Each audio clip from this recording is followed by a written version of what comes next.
Once again, you are all welcome to the Society of Petroleum Engineers Benin City, Nigeria section technical paper writing clinic for December 2024.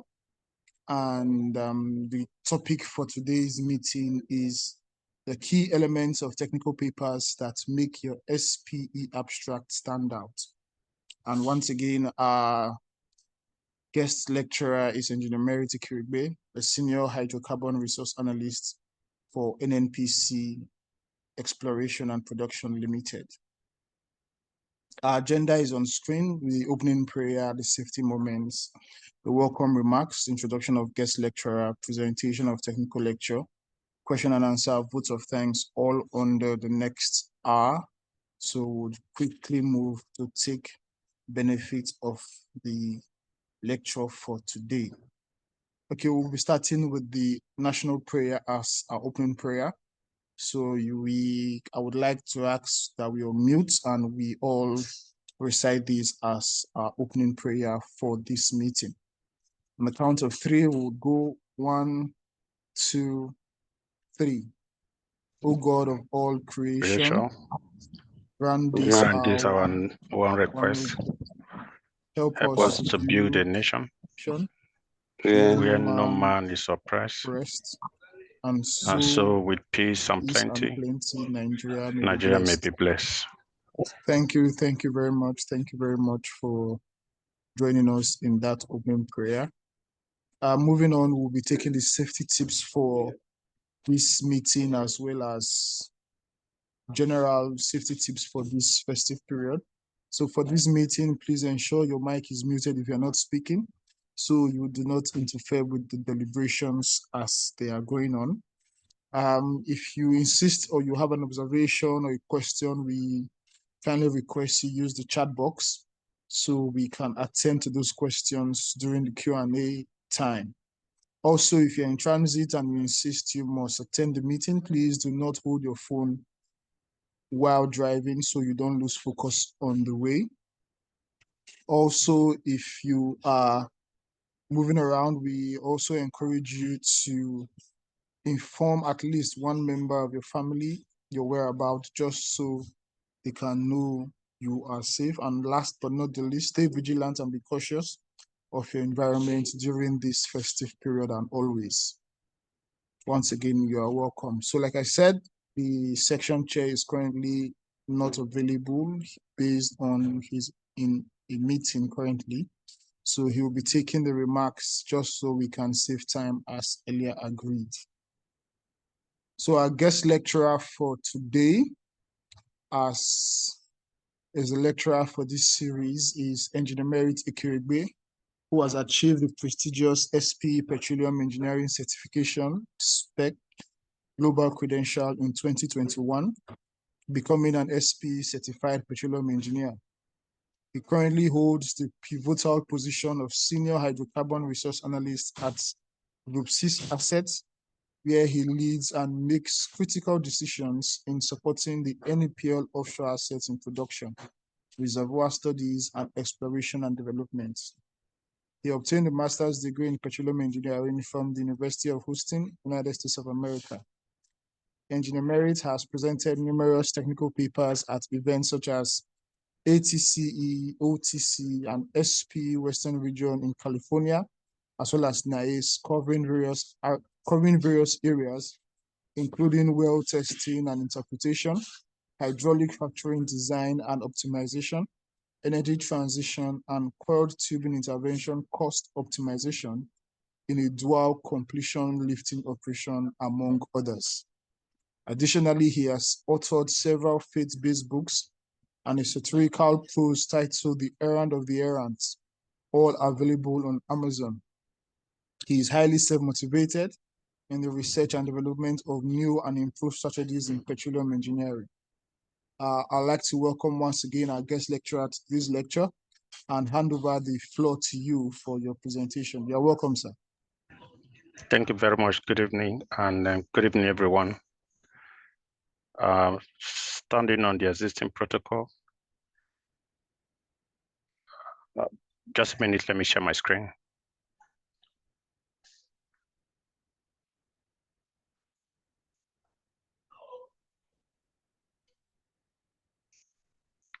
confirm you can see my screen?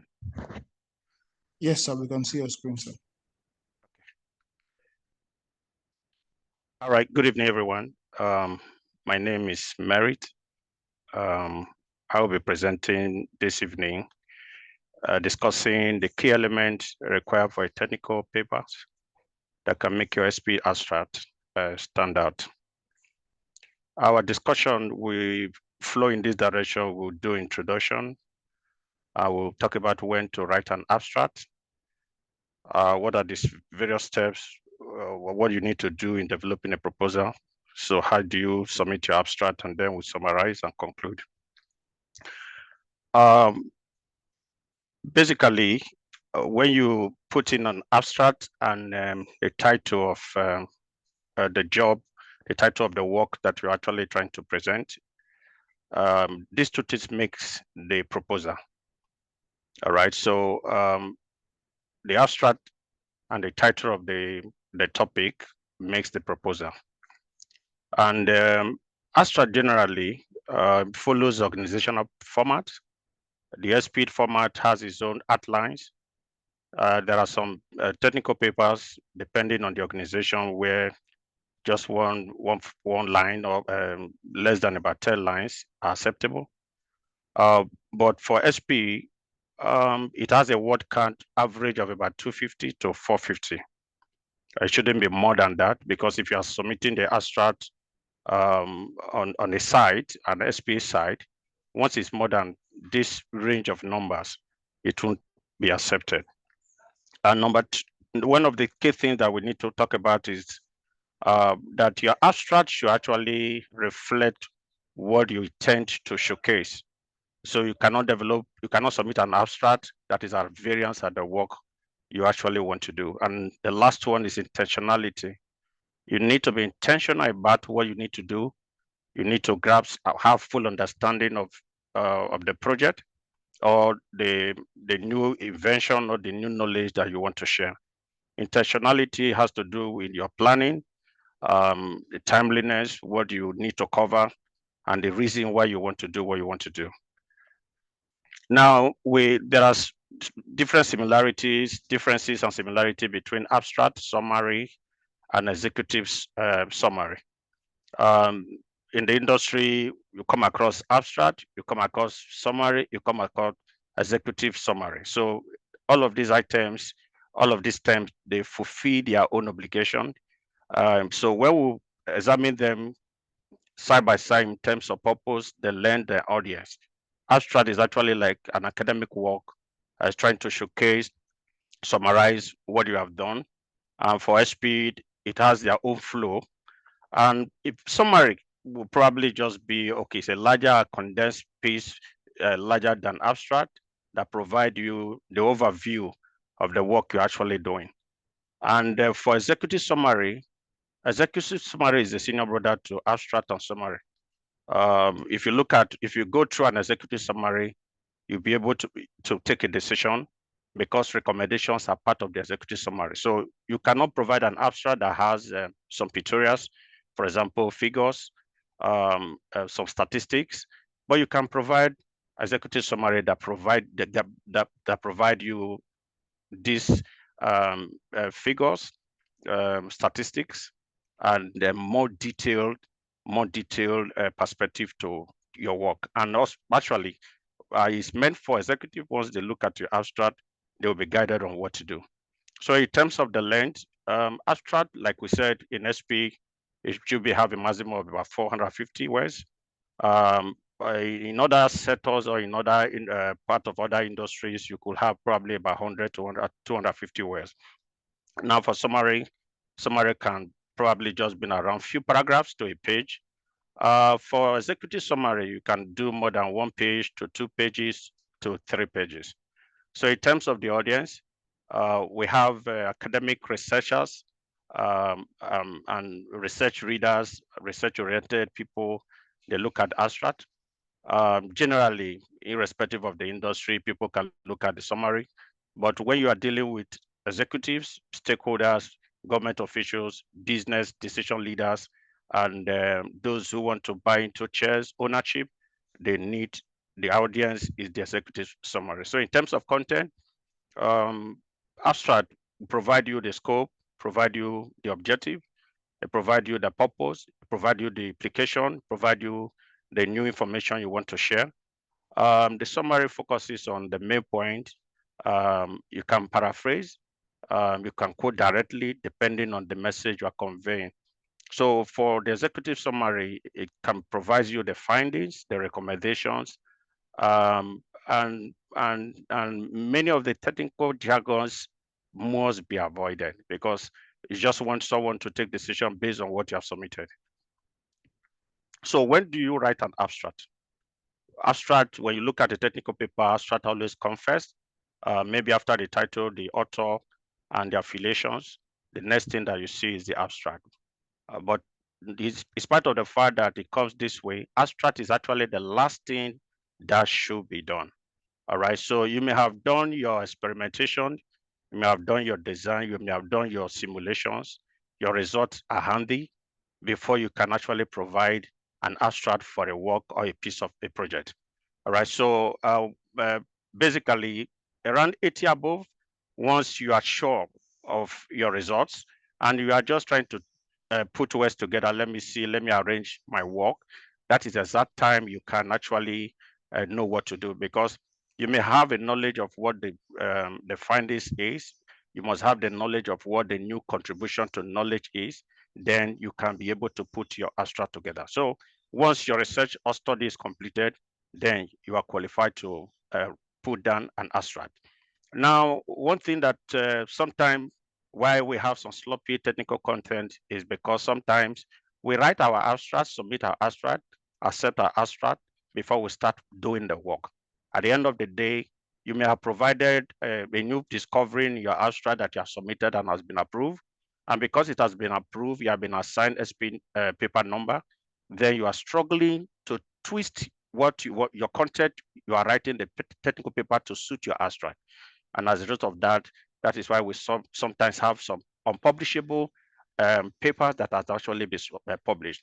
And that is one of the reasons we struggle with it. And sometimes we regret ever submitting the abstract. So you need to wait when you have completed the job, or you are almost certain, 80% certain of the findings and outcome of your study or your project. So why do some abstracts are rejected, some also are accepted?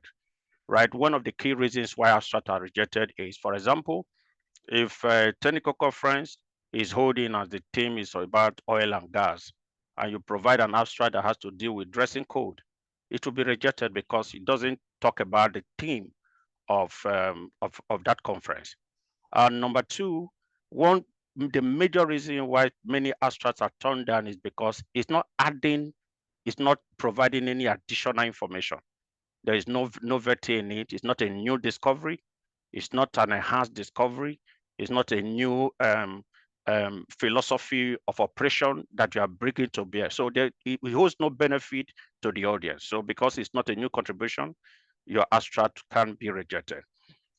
One more reason is we have space and resource constraint. What this means is logistically, we may provide rooms because the number of people that are accepted to present papers in any conference depends on the resources available.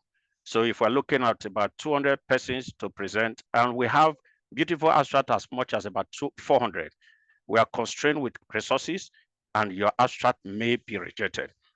And number four is poor organization against the required format. So if you provided very technical subject, you have a very technical idea you want to share, but your presentation, your organization of your presentation, your usual languages are not very technical, yes, it can be also rejected. Now, sometimes there are accepted abstract, right? So it really doesn't mean that once your paper is accepted, it means, oh, it's a wonderful work. Sometimes many of the failures on the part of those who accept papers that ought not to be accepted is because of lack of commitment. Reviewers don't actually have the subject matter technical expertise. And one key thing is decision democratization. What do I mean by this? Now, okay, so if we have a committee, a chair, to the committee reservoir studies or reservoir simulation, and 3 reviewers review the document. And the standard says if you have 2/3, paper should be accepted. Now, there is a case of a thesis work that was being supervised by a professor, and the committee members have additional 2 professors. Even if the supervisors passes the thesis, and the other 2 reviewers, 2 committee members who are also co-professors, don't pass, if any of them doesn't pass your work, you can't graduate. So decision democratization, if we actually want to have a very better work presentation, paper presentation, abstract presentation, we must go against decision democratization. So when subject expert says, one of them says, no, I don't think this paper should go, we need to drop it. One of the last one reason is the biases and prejudgment view. For the fact that we can have biases against some certain things that are good for reasons that are known to those who take those decisions. And sometimes it doesn't look like once your abstract is rejected, it means you don't have any technical knowledge to share. Now, so developing a proposal, the different components of an abstract in view of SPE format. So number 1, your aspect must have objectives and scope. And the objective and scope, you just need to provide them. And it shouldn't be more than 75 words count.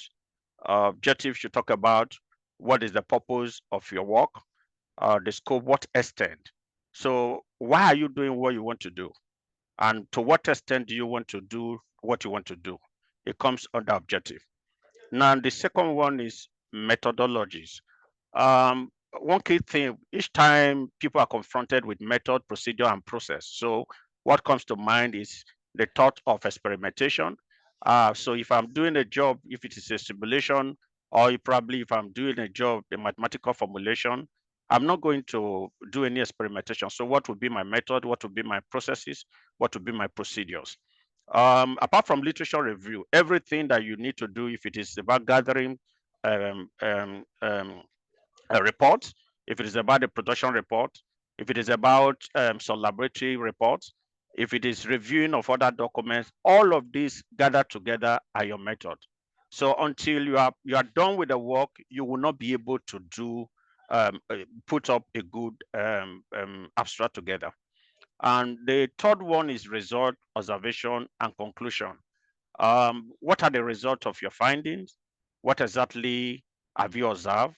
What are your conclusions? This actually carry the summary of all that you have done, all that you have actually put together, and what new thing that you are about to do. The last is novelty, and this is one criteria for considering accepting any abstract or rejecting it. If it doesn't add to new knowledge in SP, that abstract doesn't sell. What does that mean? If you are coming to teach, yeah, teachers are in school, but you are coming to provide a new knowledge, something that has not been done before. That is novelty, it's a new knowledge addition. Your abstract will be accepted. And there are key 4 C's of abstract. Number 1, the abstract should be complete. What it means is that it should cover major part of the project. It should be concise, avoid jargons, and unnecessary wordiness. It must be readable, clear, not too much jargon laden, and all the parts cohesive, all the parts should flow together. Okay, so you are not presenting a report that is disjointed. What ought to be at the beginning, you put it towards the end of the job. Or probably, conclusion, you brought conclusion, and now after conclusion, you're discussing some new knowledge or some new other items that you think you should have also covered. So it must be cohesive and flow together following the expected format. So what are the selling points for a good abstract? All right, so your proposal, like we said, it contains the title of the job or the project you want to do, and also the abstract. So when you are submitting a proposal, those things that makes it sell those things that makes it accepted, it must contribute solid and relevant technical knowledge. Why it is solid, it is a deviation, new thing aside people. So when you are providing something that is technical, it could be new, but your presentation is not relevant. It could be new, your presentation is not technical. It would be new, it is technical, but it's not interesting. All right, so all of these contribute to having a high sales, a higher purchasing power of your abstract. Number two, it should be technically sound and verifiable. So when you are providing that this is a new knowledge that you have put together, you have discovered this, and somebody else cannot repeat what you have done, that means it's not verifiable. So it must be technically sound and also verifiable. Now, the third one is you present a new knowledge or experience that has not been published previously. If it's something that you did with someone, they publish it in probably in India, and because India and Nigeria they are far apart, and you come here and publish it in NICE, no, something that has not been published before. So if you go through the the site in submitting an abstract, these questions are part of what actually are expected for you to fill. So as it may publish, you can send another abstract for a job or a work that you actually published before. And one other thing is that SPE France at commercial abstract or works that are commercial promoting some private companies, specific companies, or demonstrating the competency of a company against order. So anything that has to do with commercial nature, commercial content is not accepted. Now, abstract, like we said when you have an abstract and a title of a title of a job, that makes it a proposal. So an example of a proposal, it has a title. For example, the title of this proposal is the impacts of hydrocarbon statutory regulation on liquid loading wells. This was a job that we're proposing as an abstract, probably for an SPE event. So we look at the objective, the scope, the methods and procedures, the conclusion and the result, and the novelty. So looking at the scope, like we said, we scope has to answer the question of to what extent. The objective had to answer the question of what is the purpose. So if you look at the scope, we say field example suggests that the current regulatory three-step multi-rate test may impose a less than optimal rate for condensate gas production. These studies investigate ways to improve the generalized three-step multi-rate test limitation currently required in some regulatory environment. This talk about the objective. This talk about the extent of the work you want to do, what exactly you want to do. Now, when you come to the methods and procedures or methodology or the processes, the work starts with the gathering gas condensate feed data, including historical test rates, water cut, and reservoir pressure surveillance data. PVT data from a combined produced fluid sample are used to evaluate whether condensate loading in the well could contribute to observed liquid loading behavior during multi-rate production tests.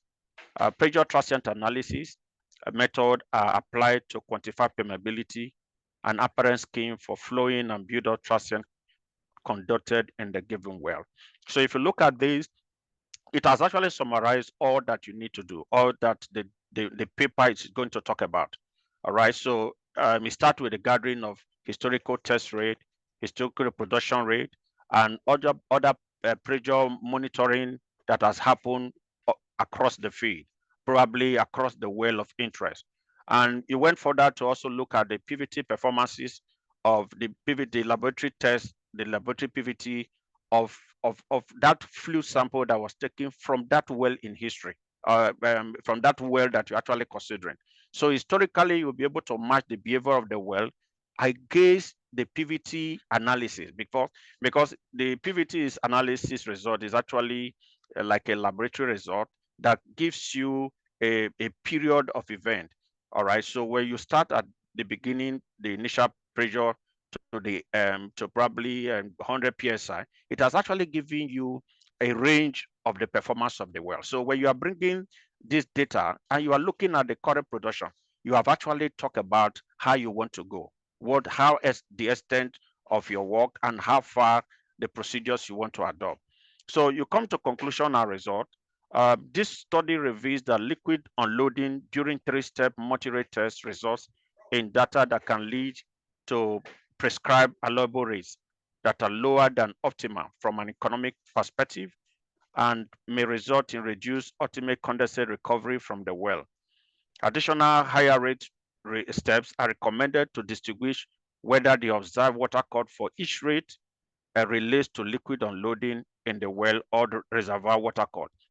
Once determined, the reservoir water cut is not dependent on the produced gas rate, and the optimal production rate depends on the economies related to revenue from produced gas and condensate offset by the cost of handling produced water. So the conclusion and the result has provided us that, if NUPRC says you shouldn't test old wells more than three steps, and because of constrained by water cut, it's also possible that if we don't go further than the three steps show, we won't be able to ascertain if there are optimal production rate that will have been achieved. All right, so this is a conclusion of this work. Now, the novelty, what is new idea? What new information you want to provide? So the novelty is these studies provide compelling evidence to support a change in regulatory three-step test. So he's providing that, if any PRC which was former DPRO has stated that old wells shouldn't be tested beyond three-step show, you are providing a basis for challenging that regulatory requirement, right? So we are saying that there is enough of evidence that by restricting the well to three-step show, you are actually undermining the ultimate recovery. This is a new knowledge addition. And so these are the aspects of abstract, and this is what exactly is expected of anyone who intends to submit an abstract for any conference or even for journals. So now these are the steps to submit a proposal, which we call the title and the abstract. All right, so every call for every proposal, every abstract to be submitted actually start with the notification that will call paper, call open call for paper, right? So for example, if you're working in a company that you need to obtain permission before you submit an abstract, because if you don't get their permission before you submit an abstract, you might be denied permission to go and present. And if it has to do with company related information or data that you are using for your presentation, for your paper, you also need the company to also give you that kind of permission. So once that permission is obtained, you need to develop your proposal, which has to do with choose your topic that actually is reflective of the theme and also reflective of the different sessions, technical sessions that are aligned in that conference. So once that is done, you have done your work. So one more thing that I need to say at this point is, for example, NICE 2025 paper call for paper is out, and probably if I have a deadline of next week, I needed to do something very quick because I want to present a technical paper in NICE by 2025, and the deadline is just about a week from now. I have not started the work, but I could probably just conjure up what I think predictable, something that may have predicted that, this is how the result will end, and I'll put it together and I'll submit. If I submit and I have not done any work, at the end of the day, it might probably just be a very floppy content, or I will struggle to tweak all my findings, all my demonstrations, all my work to fulfill the requirement that I have been forced to submit as an abstract. All right, so when the abstract is done, you can go back to the site. You click on it, you log in. If you have, you log in with your SPE online submission details. You review your submission instructions, go over them, ask you questions. If you have you presented this before somewhere? Is this work your work?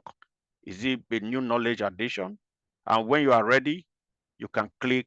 If you have answered all of the other issues, all of the other criteria requirements, you can click new submission and link. So the complete and required information that are expected for you to submit when submitting your abstract. Like I said, the proposal title must be clear and not too wordy. It must not also be too vague, right?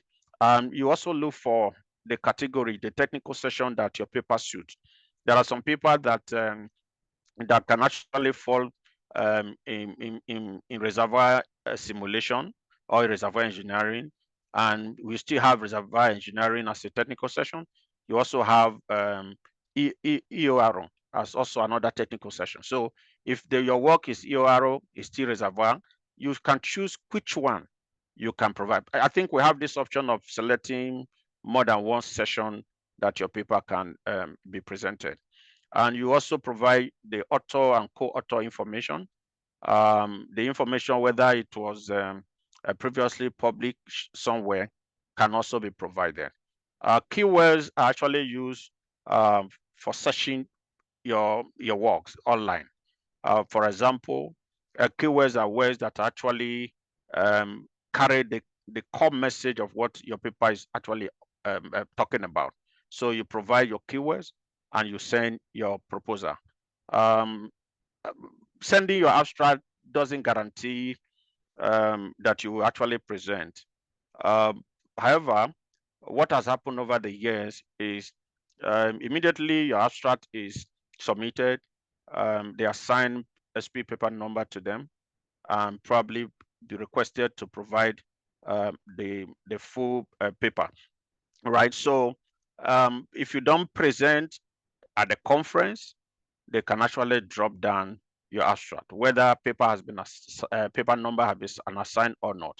So if there is no paper, no podium policy holds on you. So summary and conclusion. Abstract or proposal must actually summarize the main thing that you want to sell. Your abstract shouldn't be vague. It should be direct. Your abstract should be technical. There are some language enhancers that I call them. Grammarly can actually help you smoothing your communication. It can.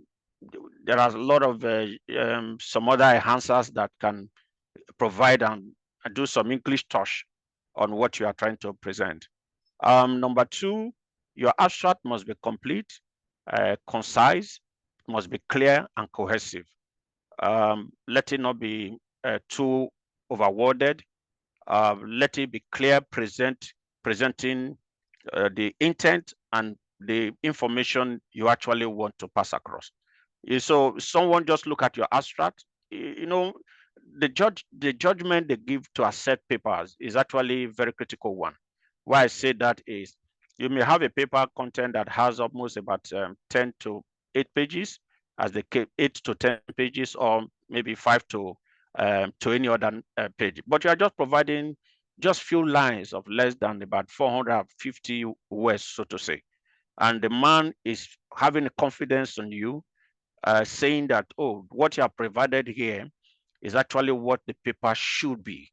All right. So your abstract shouldn't do more than what the paper can provide. And your abstract should not do less than what the paper will provide. All right. So you must justify whatever your paper will be. It's just a mirror of what your paper will be. And then the third one is you can only start to write your abstract when you are actually 100% complete, that you are done with your job. You just want to do the writing, or you are 80% informed of how the trend of your result will be. All right. So you don't start your abstract before doing the work. You do the work and you will be guided properly to provide the abstract. One key thing about writing an abstract and accepting an abstract. In fact, every paperwork, even in the academics, if you want to do a thesis or a dissertation, or you want to do a project must something that has to do with a new knowledge addition. So your selling point of your abstract, like what we have discussed, is novelty. It must have an additive knowledge that is critical. It came to a time that when everyone was talking about hydrogen, green energy, many of the share sponsorship was focused on green energy because that was what was in vogue. That was the trend that the industry was tipping, right? So sometimes you look at anything you want to work on to be something that is new, is additive, and also being in vogue, something that will challenge the status quo, something that will actually optimize operation, something that will bring more revenue, more oil, and less expenses. The last but not the least, your presentation style must be convincing. All right. So many often people don't have to talk to you before they accept your abstract. And sometimes we're required not to even put our names there because of affiliation and some prejudices. So your presentation must be technical, that when the man or the reviewer sees your presentation, of course, you'll be convinced that this man or this woman knows what he or she is doing. So this is just what we have to discuss this tonight. So generally, abstract carries the weight of convention. All right, it carries the substance of what the paper will be. It is a representation of the content in your paper. All right, so if you do a nice job, you'll be able to provide a nice abstract. There are many other things that one need to know in submitting abstract, because sometimes when I see abstract submitted, I've had opportunity to review some abstract. I some just lump them together because of the idea, the knowledge of how SPE abstract should actually look at. And I think SPE has one of the best abstract because I've seen some of the technical paper we have evolved over the years, right? So when SPE started, it got to a time that if you look at some publication over 1960 something, you will see how we have evolved over the years.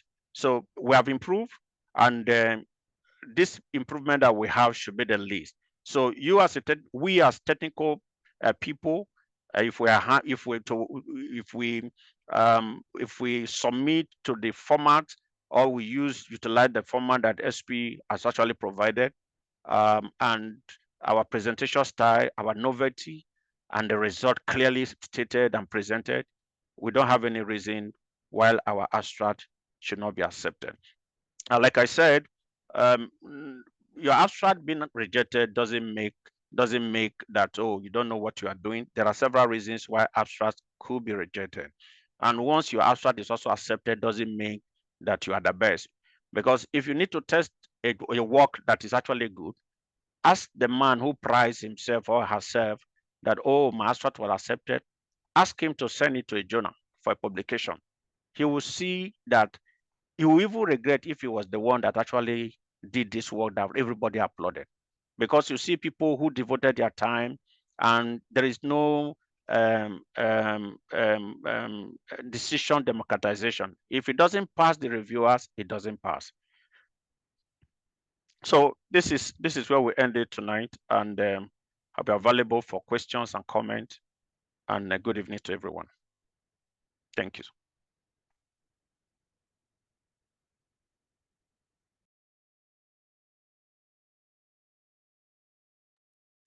Thank you very much, sir, for that wonderful presentation. I would say you have given us the winning strategy for technical paper writing as it relates to SPE.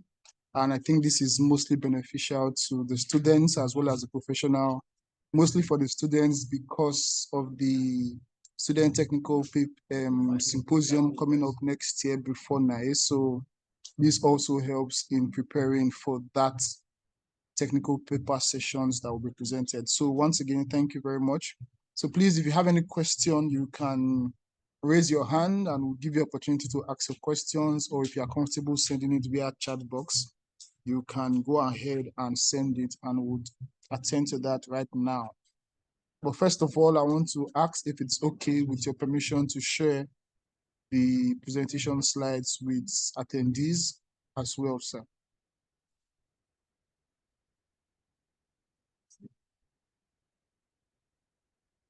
Hello, sir, can you hear me?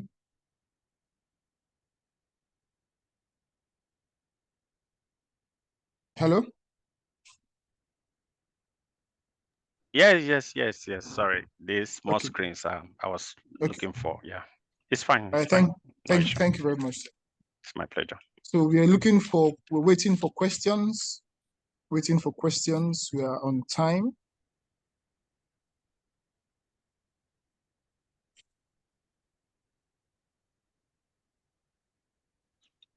Hello.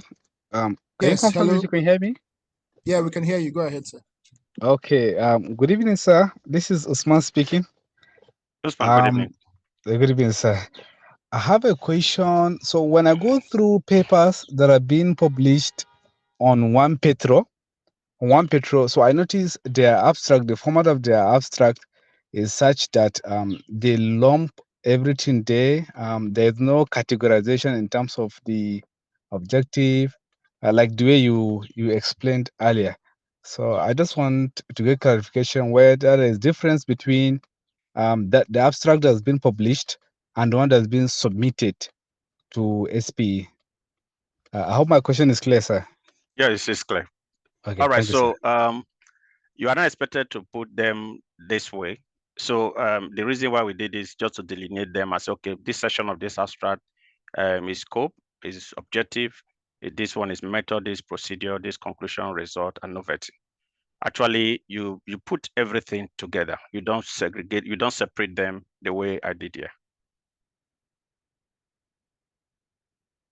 Oh, okay, I understand, sir. I understand. Thank you so much. You're welcome. Yes.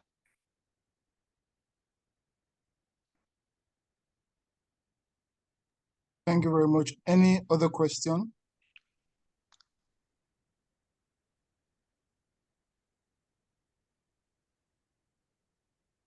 Hello, please, can I add or contribute to the last question? Go ahead. Okay, my name is Kufre Udodo from NEPL. So there are some journals that allow you to segregate or to delineate your scope, your methodology, your result and findings, possibly recommendation and conclusion. So it depends on the standard of the journal. Some journals accept that, but some don't accept. By the time you read, just like you said, one petrol, if you read through it, you can find everything from the scope, the title, and everything, the methodology, the result, the recommendation, the conclusion, and all that are all embedded there. So it depends on the journal that you are submitting your paper to. Thank you. Okay, so if I understand very well, I think what Mr. Usman, Engineer Usman, was saying was he doesn't see objective and scope written there. Methods and procedures, they are not arranged the way this one is arranged on one petrol that is research, right? So yes, but first few lines we'll talk about the scope. The next few lines we'll talk about the methods and procedures. The next we'll talk about conclusion. So they are arranged in this format, but writing, novelty, conclusion, each like being categorized under these different headings.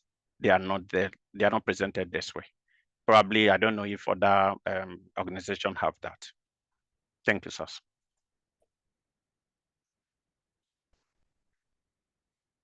Thank you, sir. Okay, thank you very much, sir. So in the absence of any other hands raised, chats sent, so I'd like to call on the section chair to give us the vote of thanks as well as his remarks for today's meeting. Please, sir, the floor is yours.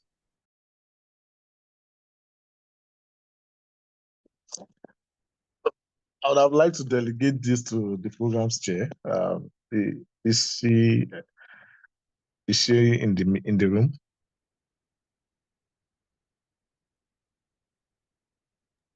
Yes, sir, she's in the room. Dr. Obi, can you hear us? Yes, yes, I can hear us. I guess my network is a bit stable now.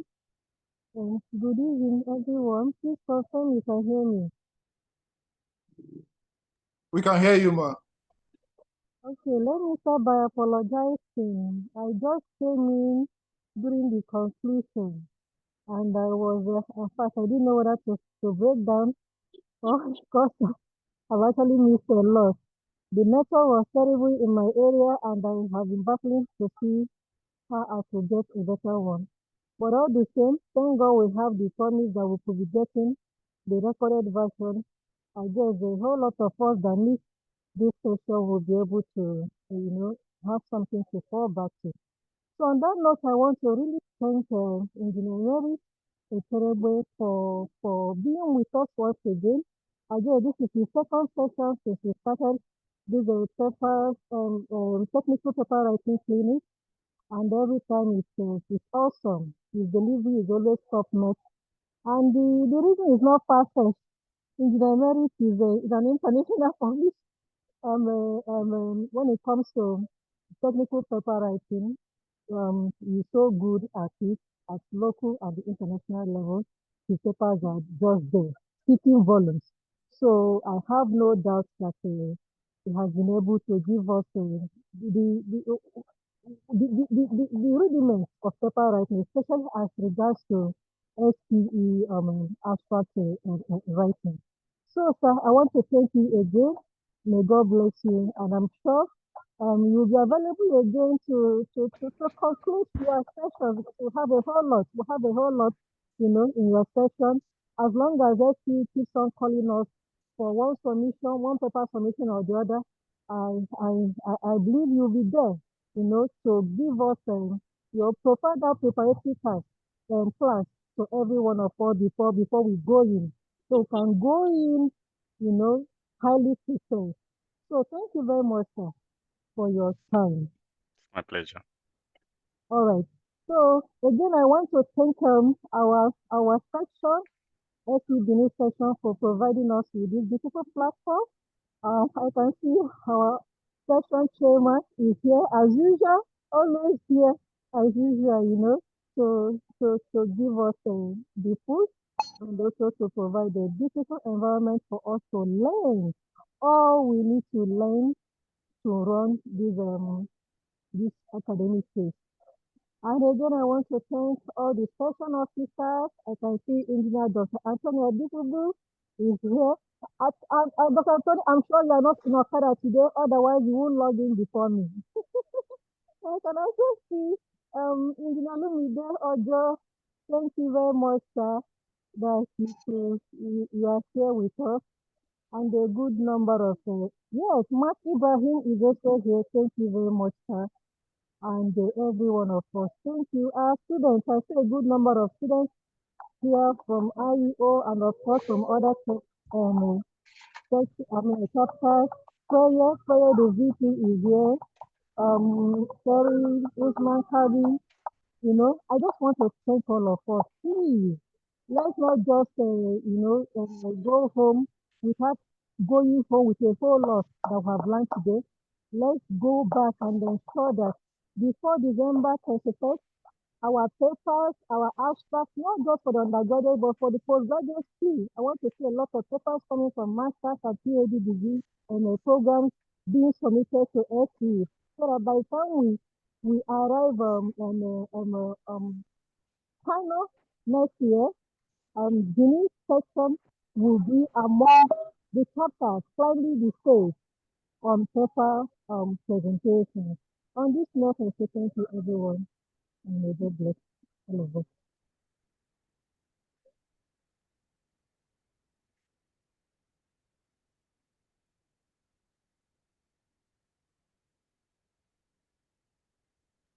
Thank you very much, ma'am. So we look forward to meeting you all in the next series, which would be happening in January, as well as we have some upcoming programs, a technical lecture coming up on the 19th as well for this month. So please stay tuned and we look forward to seeing you all in the next meeting. Do enjoy the rest of your day. We will share the presentation slides as well as the recording for your reviewing. Thank you very much once again. See you at the next meeting, everyone. Thank you. Good evening, everyone. Thank you, everyone, for coming. Have a blessed evening. Thank you.